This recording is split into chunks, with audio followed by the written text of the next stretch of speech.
ধরো তোমাকে মনে করতে করতে তোমার মন পড়তে পড়তে একদিন রাতে কান্না শেষে ঘুমিয়ে গেলাম। সকালে ঘুম থেকে উঠে দেখি তোমাকে মনে পড়ছে না। তুমি নামক কেউ ছিল না কখনো জীবনে। তুমি পুরোপুরি অপরিচিত মুখ, অপরিচিত নাম। ধরো ধরো আমি তুমি হয়ে গেছি, তুমি আমি হয়ে গেছো। তুমি চিঠি লিখছো, আমি উত্তর দিচ্ছি না। ফোন করছো, আমি ফোন ধরছি না। তখন তোমার কেমন লাগবে? কেমন লাগবে তোমার? একবার একবার ভাবো, কেমন লাগবে আমার স্মৃতির কবরে দাঁড়িয়ে। তারপর ধরো চিঠির উত্তর দিচ্ছ না, ফোনও ধরছি না। তুমি শত শত মাইল দূর থেকে ছুটে এসেছো আমার খোঁজে, মুখোমুখি তুমি আমি।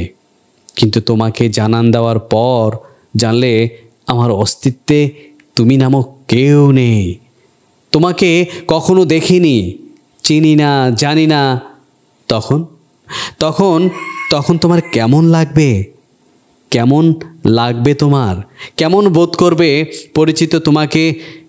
কেমন লাগবে অপরিচিত আমাকে? কেমন লাগবে? তোমার স্মৃতির কবরে দাঁড়িয়ে আমি কেমন আছি প্রশ্ন করতে করতে খুব ক্লান্ত, জানো, ভীষণ ক্লান্ত, ভীষণ।